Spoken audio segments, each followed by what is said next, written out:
faculty at Houston Baptist University and is the special assistant to the president. And join me in welcoming Dr. Hunter Baker.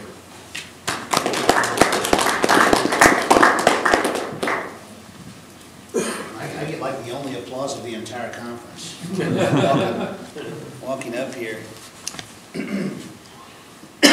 Well, you know, I heard Dr. Bradley talk about becoming a Christian in college, and I had the same experience. I went off to college at Florida State University, and you know, I grew up in the South, so I had heard about Jesus like every good Southern boy, but it didn't mean a tremendous amount to me. And you know, that first year I was there, this woman, you know, I wrote about this in the First Things Online. This woman comes up to me. She looks like an aging hippie, and she asked me if I had a personal relationship with Jesus.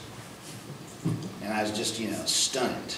You know, I mean, to me, I think that I was kind of like a natural secularist. You know, I mean, having her come up and ask me that question just seemed inappropriate. You know, there's just something wrong about that. And it was as if she had come up and asked me about my bathroom habits or something. You know, I mean, it's, you know, to me, that Jesus stuff, that's private, right? You know, that's not something somebody talks about. But I was intrigued by her, and I listened to her, and you know, and began to hang around with the people in the InterVarsity Christian Fellowship, and you know, ultimately became a Christian. In the process, I became convinced of the resurrection of Christ, and became a Christian. And it was shortly after that, at Florida State University, I began to study economics, and there was a time. And I'll tell you this, I'll give you the happy ending now. I didn't come to love economics more than Jesus, okay? but I almost experienced a second conversion. You know, at that time, I came to really get excited about economics and about laissez-faire and Hayek and Milton Friedman and, you know, all of that stuff. And so I want to come and talk to you about this intersection, you know, talk about economics and talk about Christianity, how the two maybe intersect to some degree. I'm not going to baptize free market theory and proclaim it, you know, something that we have to endorse. But I am going to try to convince you maybe of a couple of things. One is that the free market is a good thing. Essentially, it is good for people, good for the society. And second, that the free market needs virtue. It needs virtue and moral underpinnings in order to avoid its own destruction. That's part of why this conference is toward a free and virtuous society. And I also want to suggest to you, particularly as pastors, to all of you, how you can, you know, what part you should look to play in this picture. Okay. I'd like to start. You may suspect me of bringing this up just so I can tell this one story, and that's probably true. When I was a graduate student at the University of Georgia in the early 1990s, Bill Clinton had just been elected president, and you know, he had a very ambitious agenda. It was as nothing compared to the current ambitious agenda, but it was an ambitious agenda at the time, and he had this pesky national talk radio show host just bugging the heck out of him, and it was this guy Rush Limbaugh, right? You know, who is once again much in the news. And the gentleman who came to speak at the University of Georgia right about that time was William F. Buckley. How many of you ever heard of William F. Buckley? Okay, pretty clear understanding. He was the founder of National Review, author of a number of wonderful books, including the one that started it all, God and Man at Yale. And Buckley was coming to give this big speech at the University of Georgia. We were, you know, very excited about it. He filled a huge room there at the campus. And, you know, it was a very enthusiastic audience. Everybody wanted to hear what he was going to say. I mean, you know, the big conservative speaker, we just have elected a liberal president, a liberal Congress, you know.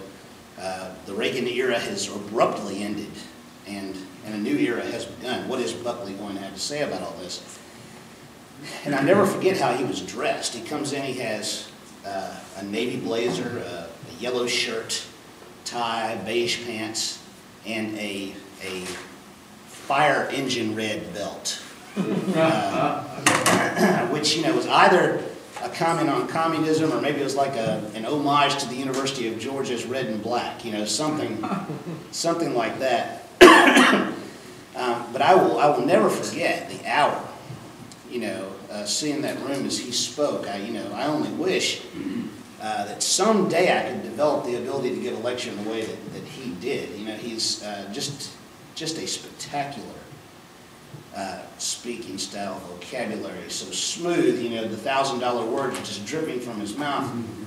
As a graduate student, young at the time, I was just on the edge of my seat, you know, I just wanted to hear every word, I just wanted to take it in. And so it's this fantastic lecture. And we have a question period. And so first guy marches up to ask a question, and he asked Buckley something about whether Buckley was ever a member of Skull and Crossbones, you know, it's kind of a conspiracy thing at Yale, and Buckley gives him kind of a brush-off answer.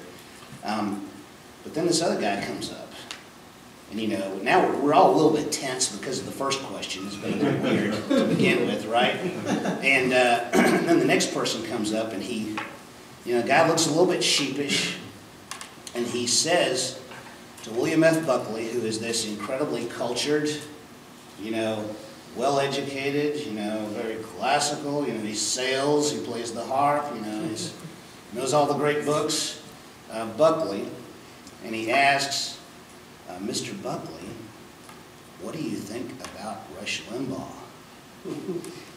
You know, nobody knows what he's going to say. You know, nobody knows. Nobody knows what he's, you know, what is the classical musician going to say about the heavy metal rocker, right? You know, I mean, you know, there's two gentlemen who in many ways are very different. What is he going to say about Rush Limbaugh? And so Buckley stands there for a second, and he says, well, let me tell you a story, and that'll be my way of answering you. He says, two Spaniards are sitting in a bar, and one Spaniard looks at the other, and he says, what do you think about Franco? Now, Franco, in case you don't know, was the Catholic military dictator of Spain for some time. Okay, so a controversial figure. What do you think about Franco? And the guy who's been asked the question just kind of looks at him for a second, and he goes, and so they walk out of the bar. You know, he's not going to give him the answer in the bar, okay? Maybe he's afraid they'll be overheard, you know? So they go outside, and the guy's like, okay, so what do you think about Franco? You know, he gives a motion. They go, they walk down the street, they get in his car. What do you think about Franco? No, you know, they get in the car, they drive out of the town, you know, into the forest. They stop on the side of the road. So what do you think about Franco? You know, so they walk down, they tramp down into the forest, they go down to a lake. What do you think about Franco? There's a little boat there by the lake. They get in the boat. They row to the absolute center of the lake. Now, what do you think about Franco? And the guy looks at him and he says, I like him. And, you know, the crowd just kind of explodes, you know, in relief, you know, because nobody knows. Nobody has known whether he's going to approve or disapprove of Rush Limbaugh.